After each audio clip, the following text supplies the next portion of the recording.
mucho más, le pido al equipo que nos grabe. Déjenme saludar a dos grandes amigos. Saludo con mucho gusto al periodista y escritor Francisco Paco Cruz. Paco, ¿cómo estás? Bienvenido a Sin Censura.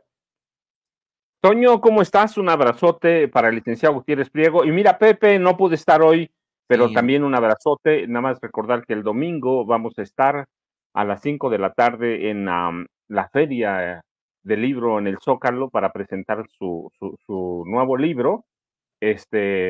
Así que vamos a estar ahí el domingo, pero un abrazote para Pepe.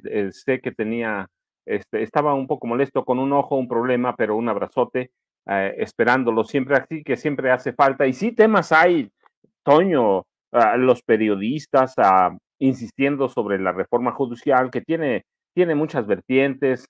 Mira, también hay que hablar de los magnates, empresarios los llamamos. Yo digo que no tenemos empresarios, sino rentistas, pero los magnates que en realidad ellos no se van con las redes sociales. En realidad el funcionamiento, la operatividad de ellos es tomando como base otros indicadores en serio. Es lo que les interesa a ellos. La certeza al Poder Judicial seguramente la van a tener. La presidenta va a hablar hoy con ellos, pero pues van a hacer ruido. Mira, yo lo voy a decir a manera personal. Yo soy de la idea que a estas alturas los 55,000 trabajadores del Poder Judicial debían ser ya despedidos. No tienen motivo, no tienen razón ese paro, están cobrando y eso es una estafa, un saqueo a la nación.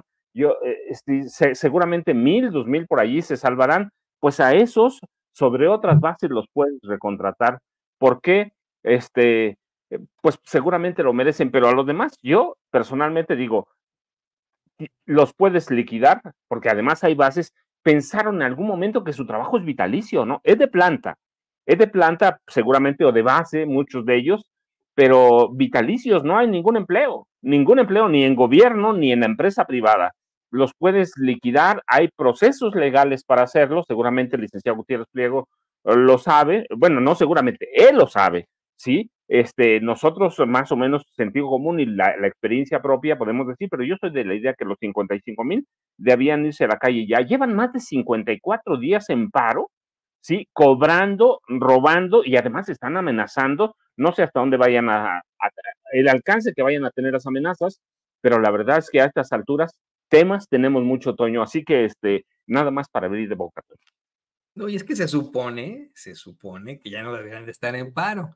Y a mí me hubiera gustado mucho que esa reforma judicial hubiera incluido precisamente el restablecimiento de todo el Poder Judicial, porque esos trabajadores o representantes del Poder Judicial han demostrado lo muy violentos que son, lo muy ajenos que son al pueblo, lo muy irrespetuosos que son con el pueblo de México.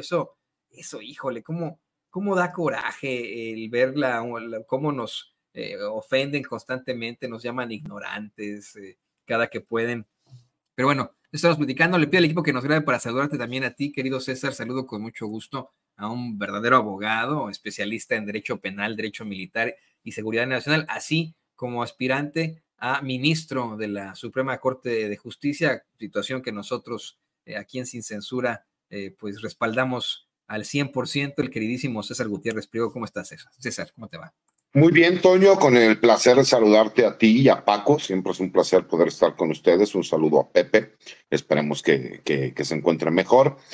Siempre se le extraña cuando no convive con nosotros. Y me parece que lo que dice Paco tiene toda la razón. Fíjate, estamos viendo un grupo de trabajadores del Poder Judicial que están siendo manipulados porque se sabe en todo momento que sus derechos laborales están protegidos, incluso con la misma reforma constitucional.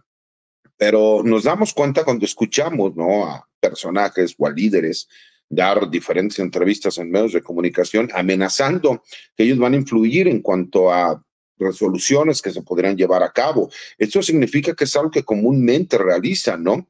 Me parece que todos sabemos que el paro que ellos han estado realizando es un paro ilegal, incluso no está contemplado en las leyes, y así es muy fácil, ¿no?, irte a paro cuando pues simple y sencillamente siguen pagando por no realizar el trabajo por el cual te contrataron. Y me parece que también podemos ver, y el día de hoy es buen tema, recordar que el karma siempre nos alcanza a todos, ¿no? ¿Te recuerdan cuando desaparecieron Luz y Fuerza del Centro y que 60,000 trabajadores se quedaron sin empleo? ¿Cuál fue las resoluciones que dio en su momento el Poder Judicial, la Suprema Corte? Decían que ellos sí tenían derecho al trabajo, pero no al trabajo en específico que ellos querían tener, ¿no? La respuesta podría ser la misma. Yo en lo personal creo que esta manipulación que hay en contra de un pequeño grupo, porque también considero que es un pequeño grupo, la gran mayoría de los empleados del Poder Judicial Federal ya quieren regresar a trabajar, consideran que efectivamente, ¿no? Saben que sus derechos no serán afectados, pero además se abre una gran posibilidad, Toño, Paco, para que muchos de estos actuarios, secretarios de acuerdos que nunca tuvieron la posibilidad por no tener un padrino o un familiar que fuera magistrado o ministro, pues puedan aspirar a ocupar estos puestos, ¿no? Que antes eran única y exclusivamente pues para una cofradía dorada de personajes, ¿no? En su gran mayoría, no todos obviamente, pero en su gran mayoría, pues que eran familiares o protegidos de jueces, magistrados y ministros. Entonces, hoy que se abre la posibilidad de que se democratice el Poder Judicial, no solo federal, sino de todos los estados de la República, pues me parece que están molestos por la pérdida de privilegios un pequeño grupo que siempre manipuló y obtuvo beneficios de forma ilegal, irregular, y que además pues no va conforme a pues los nuevos estándares sociales que existen en nuestro país, ¿no? En donde si el pueblo es quien elige, pues ¿por qué no va a elegir a los representantes del Poder Judicial de la Federación y de las entidades federativas? Sí, exactamente. ¿Cuál es el problema? ¿Cuál es de verdad el problema con todo esto? El problema es que, en primer lugar, están mal informados, están siendo manipulados. En segundo lugar, también son muy mediocres. Los tengo que decir con mucho respeto, ¿no? Hay mucha mediocridad, a pesar de que muchos de ellos son abogados, se negaron y se niegan a leer la iniciativa que ahora ya es reforma judicial y que especifica claramente que a ellos no les va a afectar en lo más mínimo. Sí, por supuesto, a los impartidores de justicia, pero no a ellos. Hay mucho de trasfondo y a mí lo que me consuela de este caso, de este tema en cuanto a un todo, es el actuar del pueblo y que verdaderamente vamos a tener la oportunidad de elegir a quien nosotros queramos como nuestros impartidores de justicia. Tú eres uno de los candidatos, César, y a mí me da eso, a mí un gusto impresionante. Por cierto, que te quiero decir que te sigue ganando mi jefazo, porque la semana pasada vamos a conocer cómo es que después de recibir sus análisis de la biopsia en estos momentos está libre de cáncer y pues, híjole, tienes que ganarle tú ahora al ser ministro de la Suprema Corte, ¿eh? Esa es la mejor noticia que pudimos tener, mi querido Toño. Fíjate, todo lo demás es banalidad. Hicimos una apuesta, tu padre y yo, en donde él iba a echar ganas para salir adelante de pues esta enfermedad, ¿no? Tan lamentable. Y que si él echaba ganas, si íbamos a competir, yo le prometía que iba a ser candidato, ¿no? Para ser ministro de la Suprema Corte. Él ya cumplió, ahora yo voy en lo mío para poder cumplir la apuesta que hicimos tu padre y yo, y que la verdad es que me da muchísimo gusto saber que en este momento está libre de una enfermedad que, bueno, pues, en mi caso personal le costó la vida a mis dos abuelos, a mi abuela materna y a mi padre, ¿no? Sí, vamos a seguir luchando por eso y yo quiero que sepas también, pues tienes nuestro apoyo. En el periodismo se vale hacer respaldos. Lo hace el New York Times, lo hace el Washington Post, que ya, por ejemplo, tienen a sus propios candidatos frente a las elecciones acá en los Estados Unidos, lo hace el Wall Street Journal. Y si lo hace el Wall Street Journal y el New York Times, ¿por qué chingados sin censura no lo va a hacer? Le damos nuestro respaldo al abogado César Gutiérrez Priego para que sea él ministro de la Suprema Corte de Justicia de la Nación.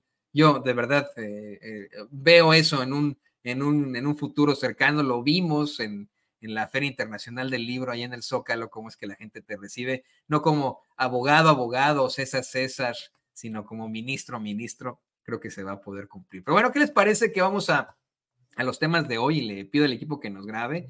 Declaraciones muy fuertes de la ex embajadora de los Estados Unidos en México, Roberta Jacobson, a un día de que se dé esta pues sentencia al narcotraficante Genaro García Luna. Declaraciones hace esta señora que a mí me parece pero por lo demás infames, abyectas, cuestionables y creo que además son pues incriminatorias para ella. no son nuevas, según me comentan, efectivamente es un archivo, pero habla de cómo es que pues tuvieron que de alguna otra forma entablar pues esta fuerza en cuanto a la pues en cuanto al apoyo a Genaro García Luna, a pesar de lo que conocían sobre él. Le pido al equipo que nos grabe para ver y escuchar qué fue lo que dijo en su momento Roberta Jacobson. You also have no choice but to work with senior security officials while you are cautious. You try and work with them to achieve your objectives, which we were able to do sometimes with Garcia Luna. There were lots of issues on which we worked with him, always cautious, but we had to rely on him. He was the Minister of Security. That you always have concerns in a country that has corruption, that if you're giving large amounts of aid, you have to make sure that that aid is being used the way it was intended to. And we never give money. In other words, we don't give cash for it. It was used for training and equipment, and you make sure by monitoring the courses that are given and where the equipment goes, and you check on it a year later. But I would not be aware of Justice Department investigations. In most cases, you would not be aware before an indictment. So it's not particularly surprising that for reasons of separating operational activities from judicial activities, in most cases, State Department officials would not necessarily be told at the early stages of an investigation. The time that he was in office, it may have been under investigation while he was in office, but those would have been the early days of the investigation, and we wouldn't necessarily have been told. We all worried about corruption, including about corruption by Garcia Luna, but as I say, you take steps to try and ensure it doesn't affect what you're doing. I can certainly tell you that in conversations about counter-narcotics efforts and security efforts, and in conversations about the Merida Initiative, whether... Bueno, mire, lo ponemos como contexto. Me dice doña Ceci que estaba preparando un video con subtítulos. Le ofrezco disculpas porque desafortunadamente no apareció ahí el subtítulo. Fue una cuestión ahí en cuanto a nuestros fieros, en cuanto a la tecnología, pero efectivamente lo queremos poner como una especie de contexto previo a la sentencia que recibirá ya mañana el narcotraficante Genaro García Luna. ¿Por qué? Porque la ex embajadora de los Estados Unidos en México, Roberta Jacobson, en primer lugar asegura que conocían las andanzas de Genaro García Luna. Déjeme verlo, si le puedo citar algunas de las declaraciones que aquí le pudimos tomar, ¿no? De lo que estuvimos anotando nosotros, cómo podíamos, y etcétera. Esa es una, ¿no? Que conocían las cochinadas del narcotraficante Genaro García Luna, pero que tenían que trabajar con él. Me recuerda mucho a lo que en algún momento dijo Franklin Delano Roosevelt, no recuerdo sobre qué líder, sobre qué dictador en su momento latinoamericano, que decía que era un hijo de la chingada, pero que era su hijo de la chingada, ¿no? De los Estados Unidos. También por ahí dice, culpar a Estados Unidos por datos que poseía y sugerir que el gobierno de México no tenía la misma información sobre la corrupción o problemas de un funcionario, probablemente es tan inocente y peor, francamente, que una duplicidad, ¿no? Dice, la información que obteníamos en el Departamento de Estado era por conducto de funcionarios estadounidenses, pero venía de parte de mexicanos. Ellos eran los que más información recibían y tenían sobre la corrupción de Genaro García Luna. Mira nada más, ¿no? Dice, déjame ver, el gobierno de México sabía tanto como nosotros, si no es que más, y nunca tomó acciones en su momento, y por ello encuentro un poco ingenuo culpar a Estados Unidos por no tomar medidas.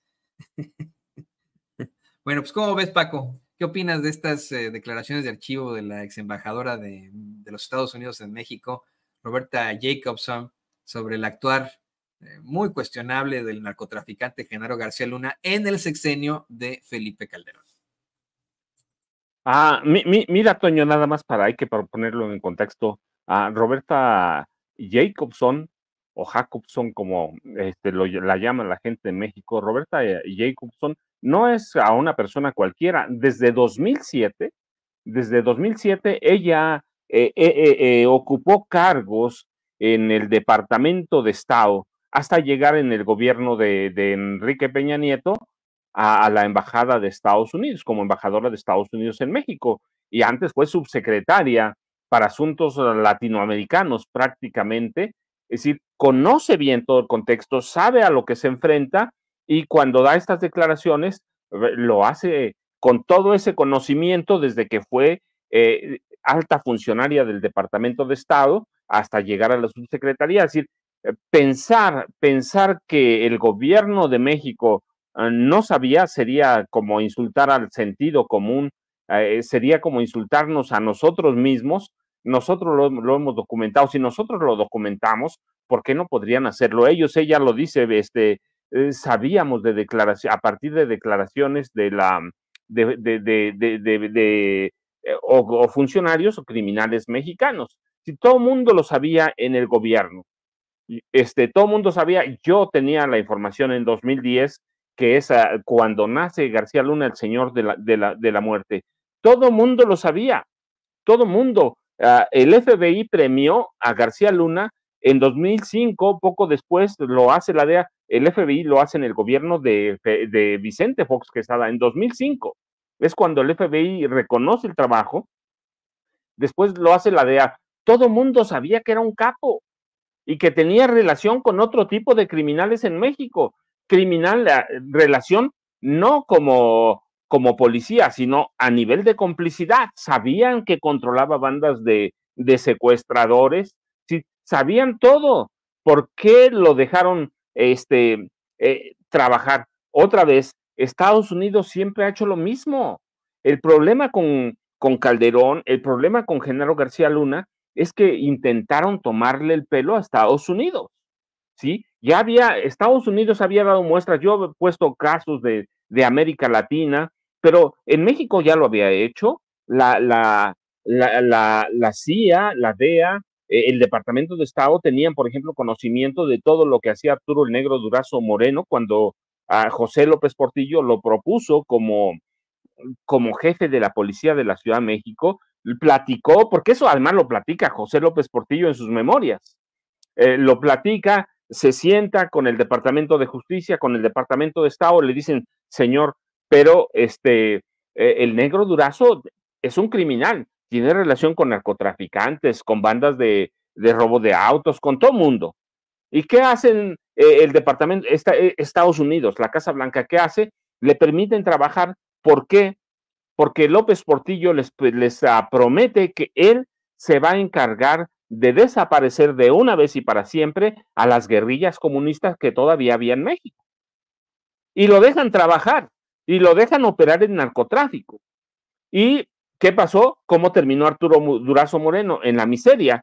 Y lo mismo hacen con Guillermo González Calderón, y que yo platicaba, nadie me lo cuenta. Yo platiqué con Guillermo González Calderón, yo lo entrevisté, yo publiqué en su momento lo corrupto que era, cómo intentaba controlar al cártel de Juárez en ese momento, cómo impuso como cabeza del cártel de Juárez al señor de Amado Carrillo Fuentes, el señor de los cielos, cómo fue a ejecutar en Ojinaga al rival del señor de los cielos, cómo controlaba el cártel del Golfo, y luego el presidente Miguel de la Madrid en su momento da a conocer que la familia Salinas controlaba parte del narcotráfico. Es decir, el Departamento de Estado, el Departamento de Justicia siempre lo han sabido, pero siempre lo han dejado. ¿Por qué? Porque el mejor negocio, o uno de los mayores negocios para Estados Unidos y sus policías, entendiendo esto es la CIA, el FBI, la DEA, la oficina del sheriff, para ellos es un gran negocio la droga.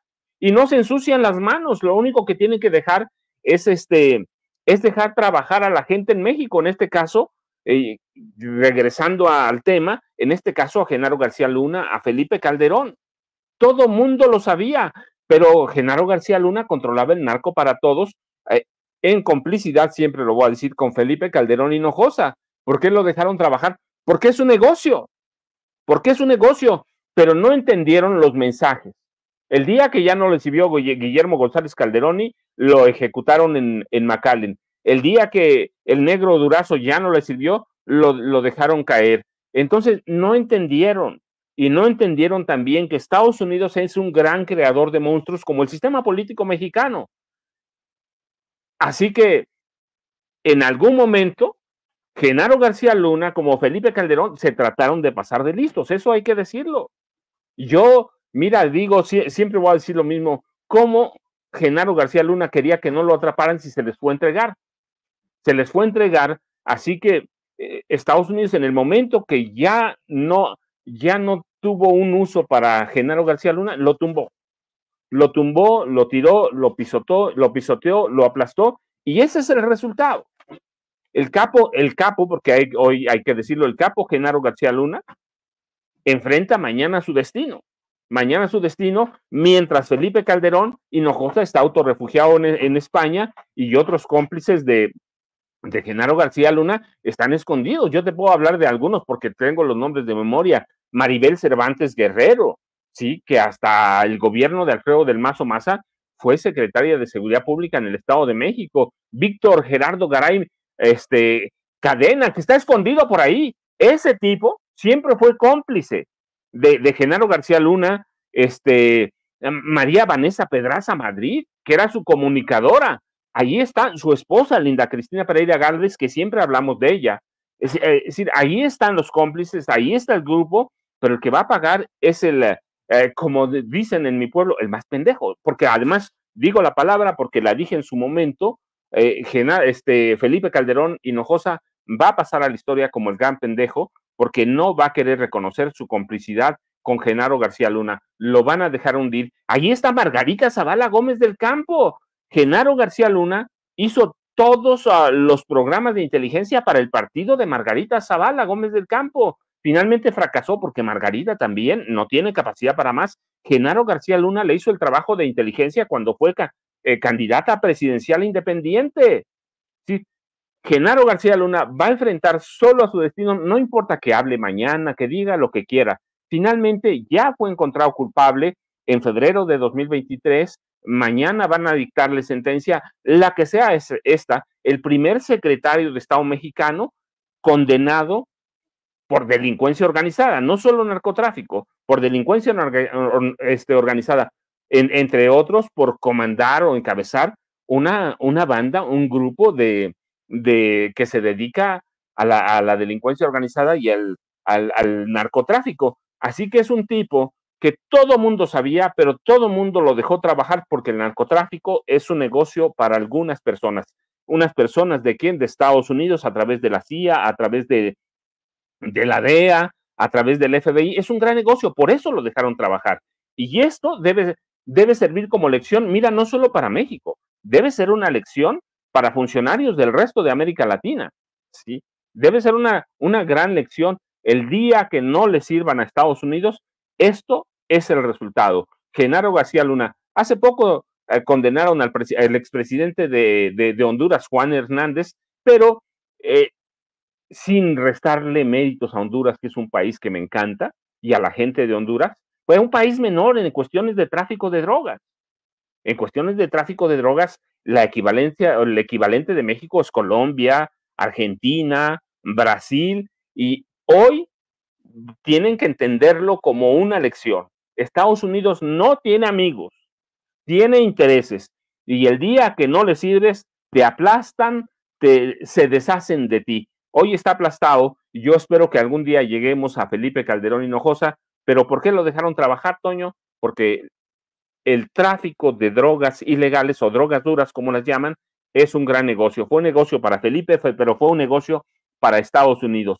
Así que esto debe ser una gran lección y mañana no importa lo que digan. Tenemos un capo que va a recibir la condena, se la merezca o no, depende del tiempo que digan. Yo digo que lo que le den siempre va a ser poquito, aún cadena perpetua para un hombre que es un criminal, lo digo, un delincuente desde niño, desde joven. Para él, su infancia fue destino. Su padre era un asaltante que huyó de Michoacán, llegó en 1968, a la Ciudad de México. Genaro García Luna nació en Michoacán, lo llevaron, lo relacionaron con policías delincuentes, con comandantes, yo siempre lo he dicho, del servicio secreto, ahí está su casa, y hoy está enfrentando a su destino a partir de mañana, un destino que no es nada agradable y que le va a deparar el tiempo que sea. Para mí va a ser corto. ¿Por qué? Porque desde jovencito, desde niño, es un criminal. Así que esto debe servir como una gran lección para todos los funcionarios, de México hacia abajo, hasta Tierra del Fuego. Debe ser una lección. Estados Unidos hizo de la droga un negocio histórico y ese negocio lo enfrentó Genaro García Luna y lo enfrenta Calderón. Nos va a faltar muchas cosas, pero ese es el resultado de entender o tratar como amigo a Estados Unidos. Estados Unidos es una mafia que controla ciertos negocios o muchos negocios, y hoy tiene ahí a García Luna, que debe servir como un ejemplo para todos, Toño. No, y además, aunque opera así el gobierno de los Estados Unidos, en este caso y en muchos más, como bien mencionas, Paco, pues se va a ir limpio, ¿no? O sea, y le pido al equipo que nos grabe para también escucharte a ti, César.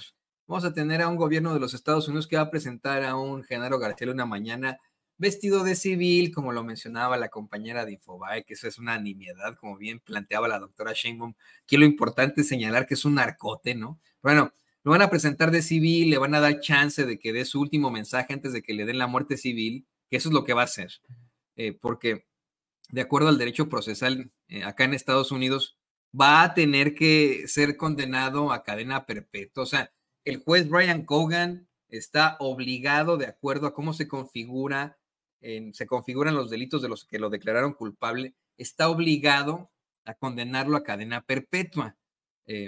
Entonces, el gobierno de Estados Unidos, que va a terminar inmaculado por mucho que haya tenido situaciones ahí también muy, muy cuestionables, lo va a presentar para que se despida del público, para que se despida del pueblo, para que dé su último mensaje antes de que le den la muerte civil, de mandarlo a la cadena perpetua, a esta prisión de máxima seguridad, ADX Florence, en el que no va a poder tener contacto ni siquiera con su celador, ¿no? No pueden hablar ni con los celadores en esta prisión, en la que, por cierto, está Joaquín Guzmán Loera.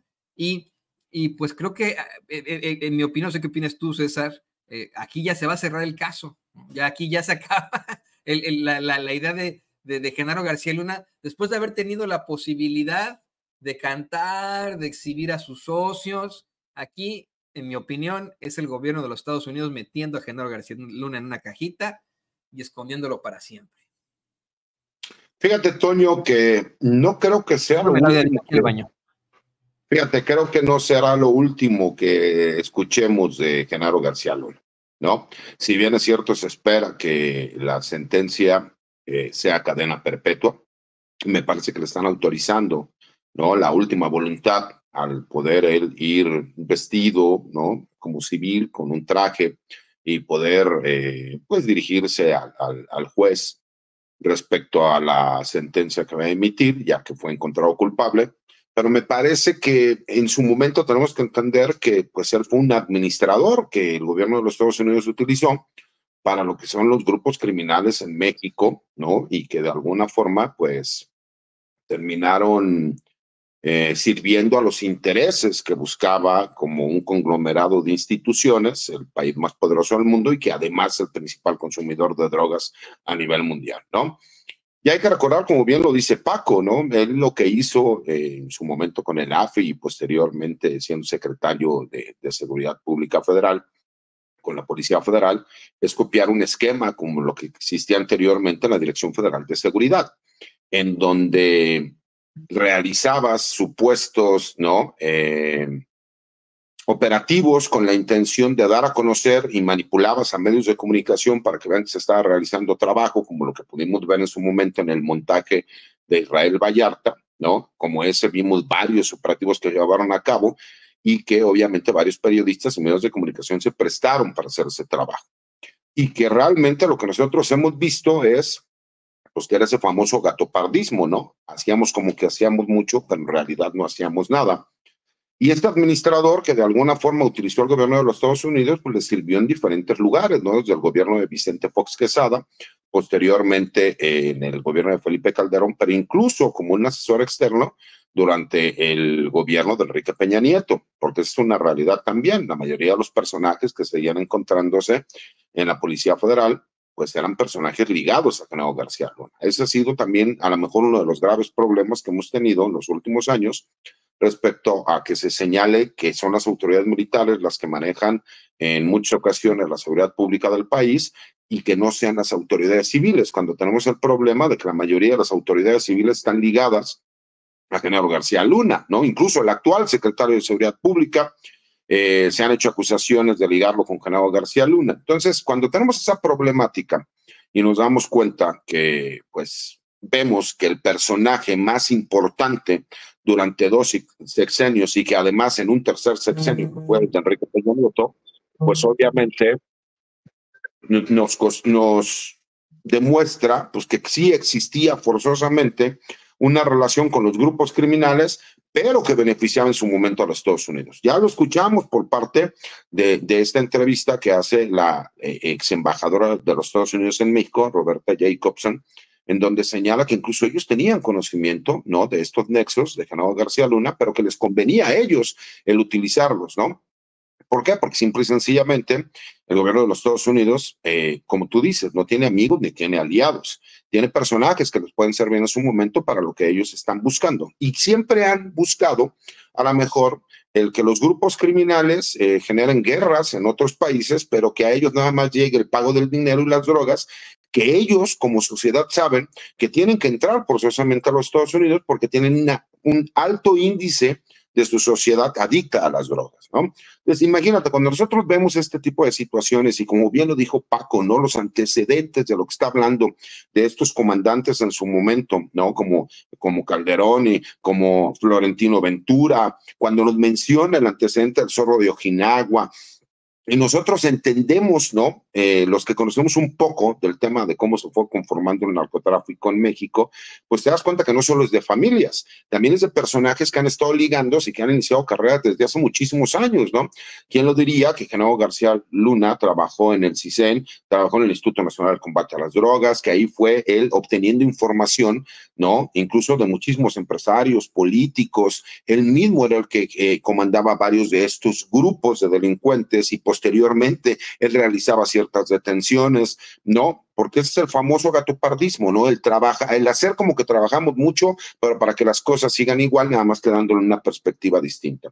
Entonces, cuando nosotros nos damos cuenta de estas situaciones y que el día de mañana, pues el destino a todos nos alcanza, me parece que se va a sentenciar no solo a Genaro García Luna, también se va a sentenciar la estrategia de seguridad de Vicente Fox y de Felipe Calderón.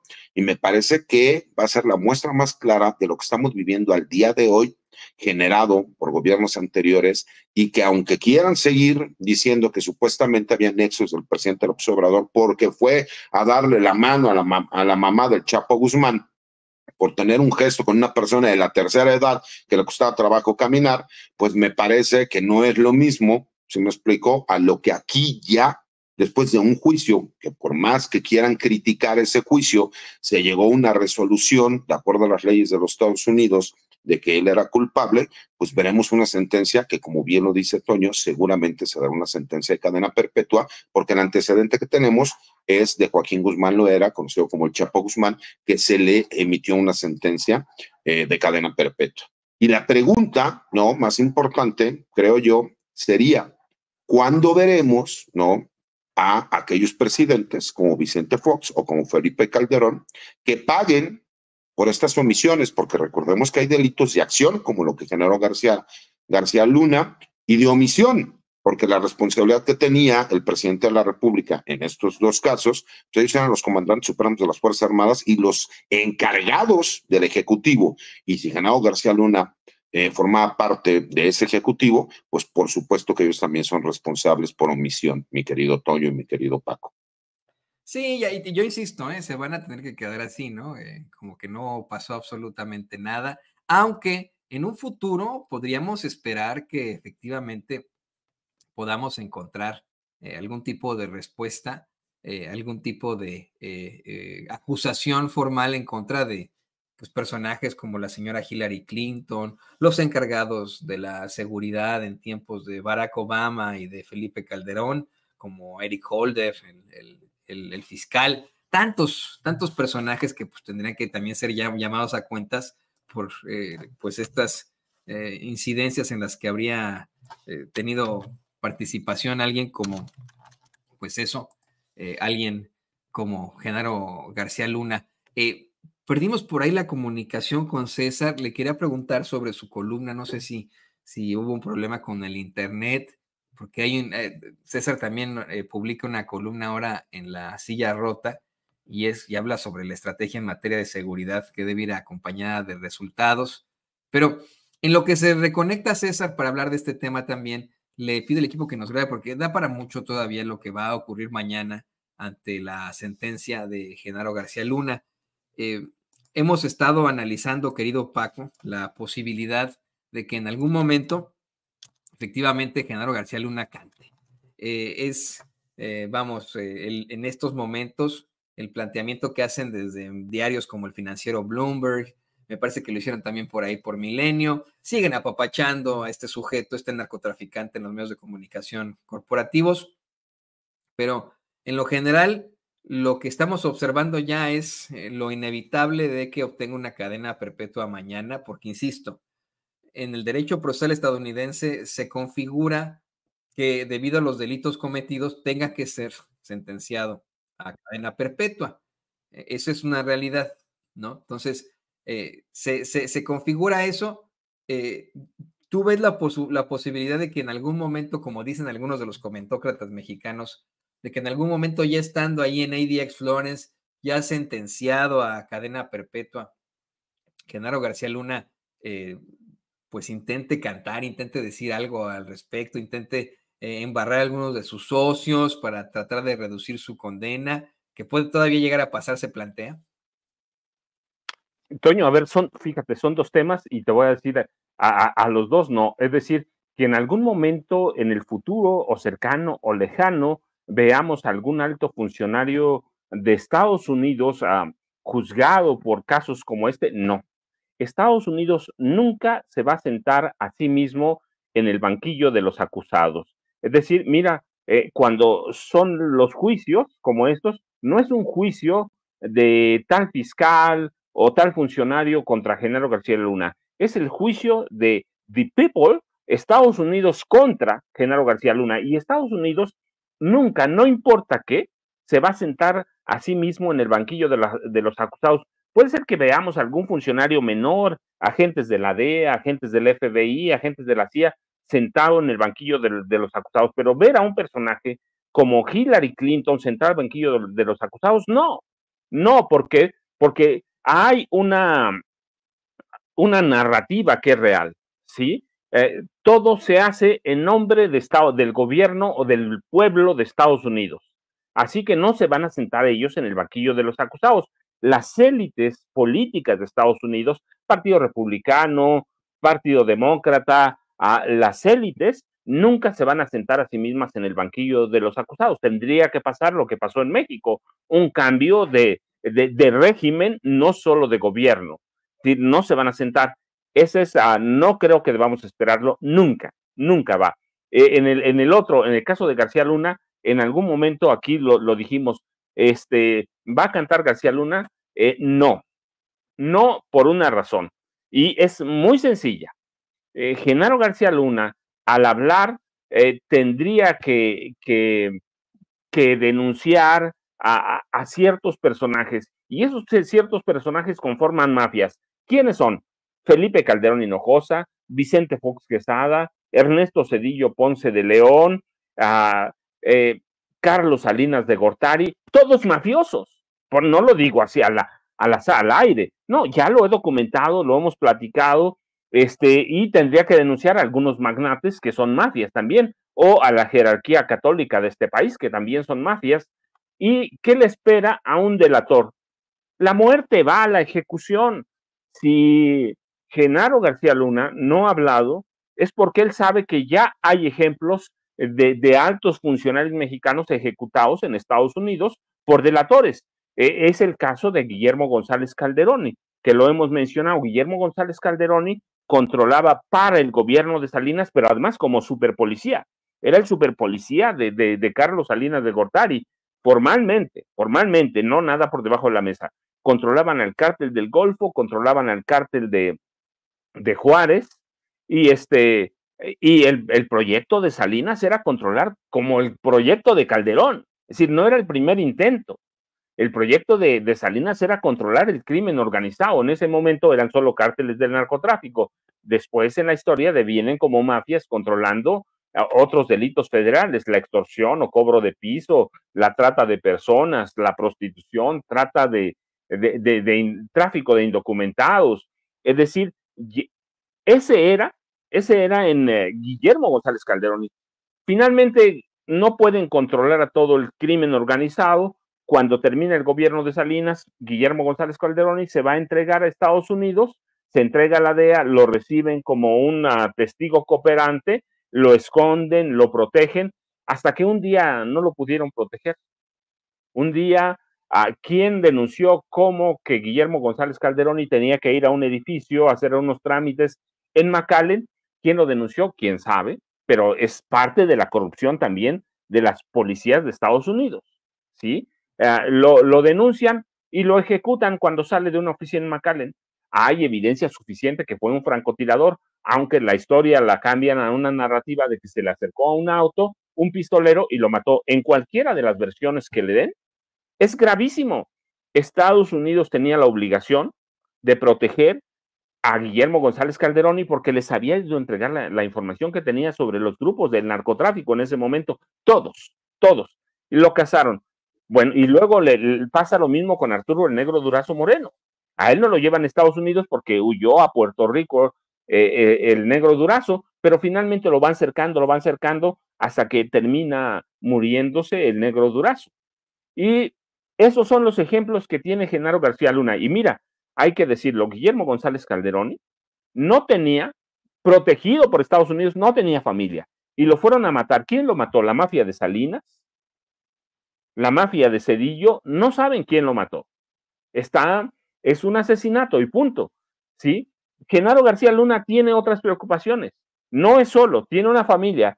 Genaro García Pereira, Luna García Pereira, Linda Cristina Pereira Gálvez, la esposa, Esperancita, su hermana, es decir, tiene 2 hermanas que están vivas, tiene familia que está viva, así que Genaro tiene muchos problemas. En el momento que él entre a una negociación, tendría que ser una negociación, pero mega secreta, entregarle toda la información y en un momento dado, Estados Unidos acogerlo como testigo protegido y llevárselo hasta el fin del mundo. Pero eventualmente Genaro sabe que lo van a cazar. Ahora, yo quiero ver en el momento que enfrente 2 meses en una prisión de máxima seguridad a donde pueda salir solamente una vez a tomar la luz del sol, y quiero ver ese hombre con todo ese poder que tenía, al que algunos periodistas como Raimundo Rivapalacio, como Loret de Mola, como Televisa, lo querían hacer presidente de la República. Quiero ver que ese hombre con todo ese poder esté solo, aislado en una celda de máxima seguridad, a ver si no se dobla. ¿Qué va a hablar? Yo te decía, tiene que ser muy cuidadoso él por su familia, tiene que ser muy cuidadoso el gobierno de Estados Unidos porque no lo puede proteger para siempre. Si no hubiera corrupción en las policías de Estados Unidos, te diría, pues, la oficina del alguacil federal lo puede proteger un tiempo, como a Guillermo González Calderón, pero no lo puede proteger eternamente porque eventualmente Luna, como Genaro, por más nombres que les cambien o les pudieran cambiar en un momento si hay una negociación, van a tener que salir a la calle, lo mismo que Linda Cristina Pereira Gálvez y él mismo. Así que es complicadísima y muy delicada la situación de Genaro García Luna. Prisión en una institución de máxima seguridad donde las condiciones, bueno, el Chapo Guzmán ya se ha quejado cuando puede. Así que quiero esperar y para mí, mira, no va a haber justicia. At Grainger, we're for the ones who pay attention to every little detail. The ones who fuss, tinker, and sweat the small stuff. Because you know the tiniest thing can make the biggest difference when it comes to keeping business moving. We get it. We're the same way, offering access to product experts to help you quickly and easily find what you need. So whatever your industry, you know you're always getting professional-grade products. Call, click Grainger.com, or just stop by. Grainger, for the ones who get it done. Presidentes vivos. ¿A quién va a entregar? Yo alguna vez hice esta pregunta cuando salió García Luna, el señor de la muerte, me hicieron una entrevista y yo decía, ¿a quién va a entregar? ¿A quién va a entregar? ¿A Calderón? ¿A Fox? La verdad es que es complicadísimo porque tiene familia. Su hermana Esperancita, por ejemplo, es la mujer que lo hizo, que lo formó más allá de su madre. Sí, que hoy ya murió, pero Esperancita está viva y Esperancita era su mamá sustituta, fue la mujer que lo crió, que lo hizo, que lo formó como delincuente. Así que ¿a quién va a traicionar? Yo creo que tiene un papel muy delicado, Toño, y creo que no vamos a ver eso. ¿Me puedo equivocar? Seguramente sí, siempre hay que dejar un margen, es un ser humano, Genaro García Luna, y en el momento que sienta rigor de una celda de máxima seguridad, eso puede doblar a cualquiera, Toño. No, y es que, a ver, quiero insistir en la celda en la que van a poner a Genaro García Luna, en esta prisión, que es verdaderamente uno de los infiernos en la tierra. Porque fíjese, generalmente se habla de Estados Unidos como una potencia y el luchador por los derechos y la democracia, pero no es así. Hay sitios muy, muy oscuros en este país, como la prisión ADX Florence, ahí en Colorado, en la cual están los hombres y mujeres más peligrosos supuestamente sobre todo el país. Hay terroristas, hay asesinos seriales y hay narcotraficantes, hay criminales del Foro Común, también hay criminales de cuello blanco, grandes estafadores, hay espías muy peligrosos, y todos ellos se enfrentan a una situación horrible, a esta pues celda que va entre 2.1 metros por 3.6, que cuenta con una regaderita, un baño, una camita, una especie de mesita, y si se portan bien, les permiten tener una televisión en blanco y negro con, de alguna otra forma, contenido que está siempre muy, muy revisado. Estos reos no pueden hablar con sus celadores, están estrictamente prohibidos de hablar con sus celadores. Los celadores solamente les pasan las comidas, etcétera, y además de todo, nunca apagan la luz. No hay privacidad. Son celdas que están siendo monitoreadas en todo momento para evitar, obviamente, que existan pues suicidios y cosas así, pero imagínense, ¿no? No hay ningún momento de privacidad, ni siquiera para ir al baño. No se puede tener contacto con los familiares, solamente se puede ver al abogado una vez al mes. El abogado le puede llevar al reo las fotos o los videos de los familiares y es todo. Es la única persona con la que habla. No hay contacto con ningún otro, ningún otro prisionero. Les conceden 1 o media hora caminar en una especie de pasillo que tiene 2 bardas muy, muy altas, inexpugnables, y que tiene una especie como de salida hacia el cielo. Ahí pueden ellos, bueno, pues caminar y ver el sol, como dice Paco, media o 1 hora al día, ¿no? Caminar ahí de un lado para otro, para no volverse locos, yo me imagino. Y ahí se les acaba definitivamente su vida civil. No se vuelve a saber algo más de ellos. Imagino que pues podría de alguna otra forma desesperarse, como bien dice Paco, y a lo mejor hablar con su abogado en uno de esos meses que lo visite, ahí César de Castro, ¿no? y después, llegar a algún acuerdo, pero como bien dice Paco, también se tendría que enfrentar a todos esos enemigos que se haría, a su familia. Entonces, en la opinión de tu servidor, bueno, pues esta es la forma en la que el gobierno de los Estados Unidos pone a este peligroso sujeto en una cajita y lo manda a freír espárragos. Pero fíjese, él tuvo el cargo más importante en cuanto a la seguridad de México en tiempos de Felipe Calderón. Y hoy la situación es muy distinta. Le pido al equipo que nos grabe. Hoy está al frente de la seguridad en México Omar García Harfuch, quien es un hombre efectivamente de muchos contrastes, que ha sido pues revisado, que ha sido acusado de varias cosas y al mismo tiempo es enaltecido por muchas de sus acciones. Se tiene en definitiva mucha esperanza en cuanto a su actuar al frente de la seguridad, Pero como bien dice César Gutiérrez Priego en su columna para La Silla Rota, el voto de confianza hacia la nueva administración dependerá definitivamente de esta estrategia en materia de seguridad. ¿Por qué nos hablas un poco de tu columna, César, sobre este hombre que tendría el cargo que en algún momento ocupó un narcotraficante que está por ser sentenciado mañana en la Corte del Distrito Este de Nueva York, Genaro García Luna? Mira, fíjate, Toño, yo explico en la columna, ¿no? Cómo la estrategia de seguridad debe de ir acompañada de resultados. ¿Por qué?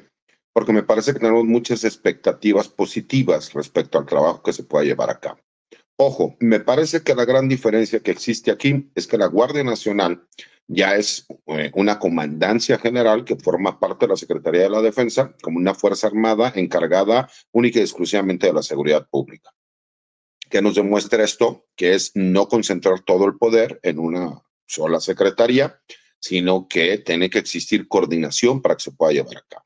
Y si algo nos ha demostrado la Secretaría de la Defensa Nacional, la Secretaría de Marina, es que de acuerdo a las mismas leyes y reglamentos de orden militar, la forma en que se lleva a cabo una carrera dentro de la Marina, dentro del Ejército, dentro de la Fuerza Aérea, y ahora pues, será también así en la Guardia Nacional, nos da siempre la posibilidad de tener perfiles profesionales que sepan a qué es lo que ellos van a realizar, el trabajo, cómo lo deben de llevar a cabo, y que además son institucionales porque tienen sentido de pertenencia en una institución, para que no nos pase lo que vimos en los últimos sexenios, que cada quien llegaba y creaba una nueva agencia de seguridad, la cual pues no daba ni siquiera oportunidad de que pudieran realmente los elementos sentir pertenencia en una institución y que estas instituciones pudieran realmente empezar a dar resultados. Pero también lo veo como que sacaron la rifa del tigre, porque si bien es cierto, traen muy buen crédito, ¿no? Y las expectativas son muy altas y se les está dando el beneficio de la duda, pues también es el hecho de que la gente quiere ver resultados de forma inmediata y que quiere ver que esos resultados se den en el día a día. Y como vemos también que hay un gran grupo de medios de comunicación, de periodistas, de analistas, de especialistas, que están tratando de resaltar todos aquellos errores o trabajo mal realizado por parte de las Fuerzas Armadas, por parte de la Secretaría de Seguridad, por parte de la Guardia Nacional, pues estarán constantemente bajo ataque. Entonces, me parece que ellos tendrán que empezar a trabajar y poner en práctica la estrategia de seguridad para que los resultados se empiecen a ver. ¿Por qué? Porque además tenemos otro problema. No importa que hagan el trabajo de forma correcta, no se les va a aplaudir porque se les va a decir que ese es su trabajo y lo tienen que llevar a cabo. Y sí se les va a exigir y sí se va a tratar de resaltar todos aquellos actos en donde pudieran haber cometido alguna violación a los derechos humanos o haya existido un exceso de la fuerza. Entonces me parece que sacaron la rifa del tigre, porque no importa cómo hagan el trabajo, de todas maneras serán criticados. Si lo hacen de forma correcta, dirán que era su obligación, porque tienen todas las herramientas para llevarlo a cabo, pero si algo sale mal, pues por supuesto que se va a magnificar en los medios de comunicación, porque lo importante es crear narrativas. Ellos ya crearon una narrativa de que existía un narcogobierno con el presidente Andrés Manuel López Obrador, y ahora quieren crear una narrativa de que la presidenta, doctora Claudia Sheinbaum, no es quien gobierna, sino que es la continuidad del presidente López Obrador. Cuando empiezan a darse los resultados, entonces dirán que esos resultados serán lógicos porque tienen todo el apoyo para que se pueda llevar a cabo. Pero si hay cualquier error, pues entonces se va a magnificar y se va a decir que vivimos en un país que está militarizado, que la política lo que hizo fue militarizar la seguridad pública, que lo único que hicieron es que vivimos en una tiranía donde el mando militar es quien toma las decisiones, etcétera, etcétera, etcétera, como lo hemos visto en los últimos días. No lleva ni 15 días la presidencia de la República empezando a trabajar y ya se están exigiendo los resultados. Es lamentable, pero obviamente pues es como estamos viviendo el momento político y periodístico del país. Tenemos un sector de la prensa que es muy crítica, pero porque les conviene ser muy críticos, porque no pueden aceptar nada bueno de este gobierno y que tratarán de denostar cualquier trabajo que se pueda llevar a cabo. Entonces hago ese análisis en la columna, explico qué es lo que yo veo, cómo podrían llevar a cabo, ¿no? Este tipo de situaciones, y más porque tenemos un hecho en donde el Poder Judicial de la Federación ya fue reformado y lo mismo pasará con todos los poderes judiciales estatales.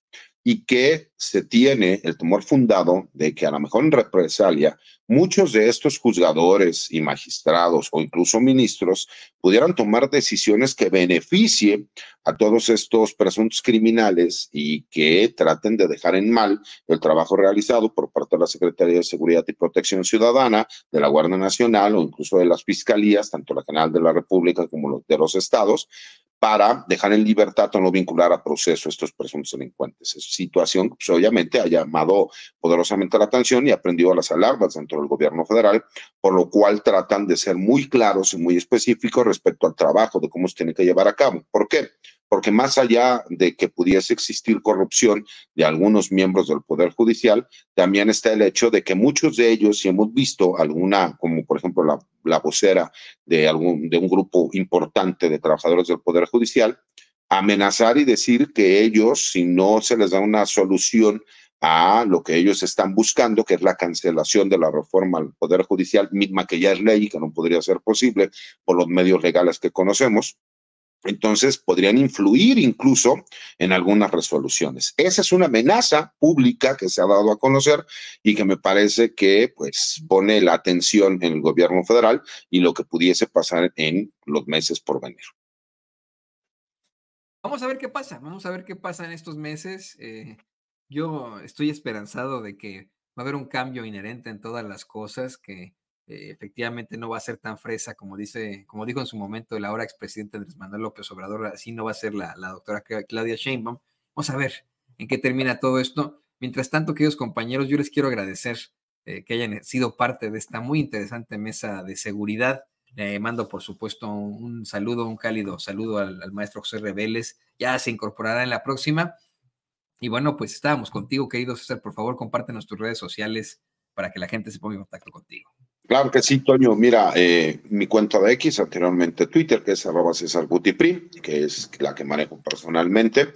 Y agradecerle a Paco, como siempre, poder compartir espacio con él. Es una persona muy bien informada, independientemente de la amistad que nos une y las palabras que tuvo para conmigo antes de que estábamos fuera del aire, antes de ingresar. Le agradezco mucho y le envío un abrazo fuerte. Y mi querido Toño, pues a ti ya sabes el cariño que se tiene. Un abrazo fuerte para ti, para toda tu familia y por supuesto a tu señor padre.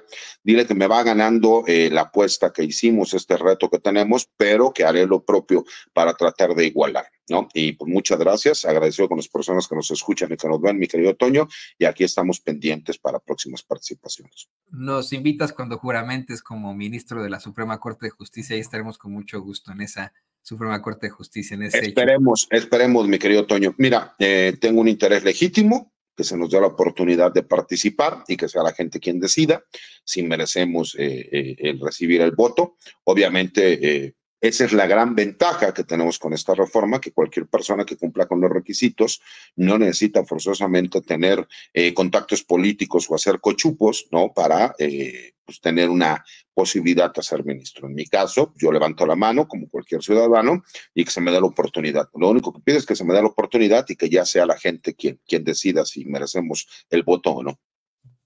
Y yo creo que tendrás el respaldo de muchas personas. Siempre en nuestros chats están ahí muchas personas diciendo que tiene su voto.